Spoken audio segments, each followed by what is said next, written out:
Olá, eu sou a Juliana Domingues e esse é o OnConecta, o podcast da área da oncologia da Eurofarma. Sejam todos muito bem-vindos. E eu estou aqui para falar que neste mês o movimento Abra-se e Abrace essa causa vai falar sobre o Outubro Rosa.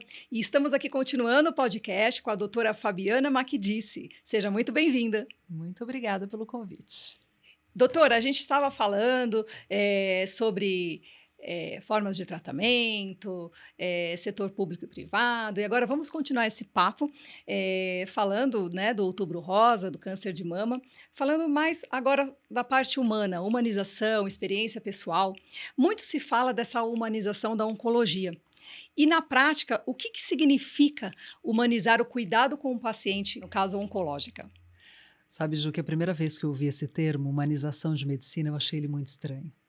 Porque eu pensava sempre o seguinte, fala, gente, a gente pode humanizar um ambiente, podemos humanizar alguma coisa que não é sobre o ser humano. Como é que nós precisamos, ou como humanizar algo que é para o ser humano? Mas, conforme o tempo foi passando, eu fui percebendo que muitas vezes a gente vai esquecendo que tudo é para o ser humano, né. Sim. Então cada vez mais faz sentido aquela coisinha que você coloca no quando você vai abrir um aplicativo e coloca assim: "Eu não sou um robô". Eu acho super importante que a gente lembre mesmo que nós não somos robôs, que nós somos seres humanos. E quando nós tratamos um paciente, às vezes, com o ritmo louco do dia a dia e atendendo várias pessoas, às vezes com patologias semelhantes, com doenças semelhantes, você acaba chegando de repente a um modelo de que, é só mais uma pessoa, é só mais um câncer. Então eu sempre tento, e eu acho que, claro, a experiência pessoal conta muito, porque eu tive essa questão do contato com alguém com câncer muito próximo, que foi meu pai quando eu estava no segundo ano da faculdade, e eu via muito essa diferença de quem tratava um câncer e quem tratava um paciente com câncer. Então eu acho que eu cresci assistindo a essa diferença, e eu sempre cuidei das pessoas que tinham câncer e não do câncer em si. Eu não estava cuidando de um estômago, eu não estava cuidando de uma mama, eu não estava cuidando de um pulmão, eu estava cuidando de uma pessoa que por acaso tinha uma doença. Então, para mim, quando a primeira vez que eu ouvi falar sobre humanização da medicina, não caiu bem. Mas eu tenho percebido que isso é um tema que precisa ser dito, porque a gente não pode esquecer que a gente trata a pessoa, né? E aí, de que forma que esse vínculo, né, do médico, né, profissional da saúde e paciente, quanto ele impacta, né, nesse tratamento? Esse tratamento é super importante, porque você tem que ter um tratamento primeiro é uma questão de confiança. Segundo, imagina que é muito difícil, né, você de repente abrir toda a sua vida, todas as suas vulnerabilidades para uma pessoa que você nunca viu. Então, eu dentro do meu papel de médica, eu me sinto extremamente privilegiada e eu tento dentro de toda a possibilidade do mundo ser o mais responsável mesmo, por esse presente que eu tenho, que é estar perto de alguém que vai abrir totalmente a sua vida, vai confiar em mim, vai estar anestesiado e vai falar: "Toma aqui que eu sou sua", né.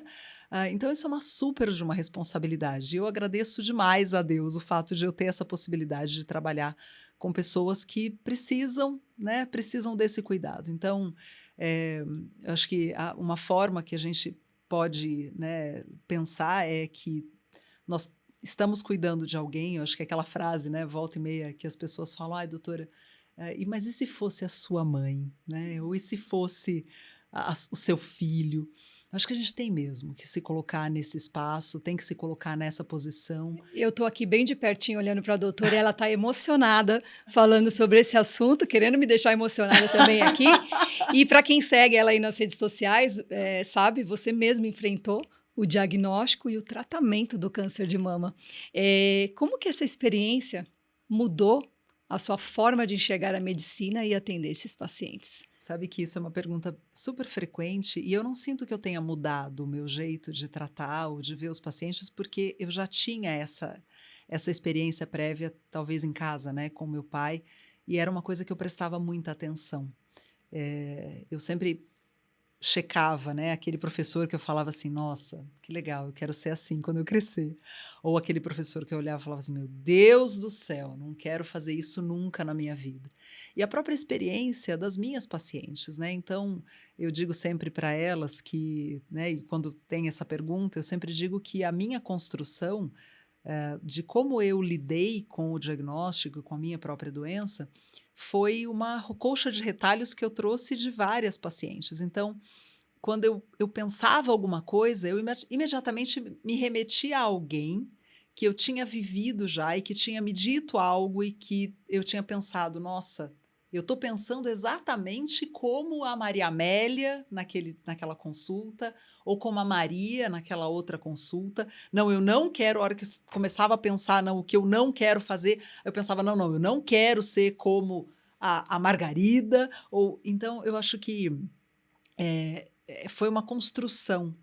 E eu não me sinto diferente, eu não sinto que eu seja diferente, né? Até não seria justo, inclusive, de imaginar que um médico que não teve câncer não seja capaz de sentir, de respeitar e de atender da melhor forma possível um paciente, né? Você não precisa perder um filho para você entender a dor de alguém que perdeu um filho. Você não precisa ter câncer para entender a dor de alguém que teve um diagnóstico de câncer. Talvez o que eu perceba depois do diagnóstico, depois do tratamento, é que eu sinto o que elas sentem.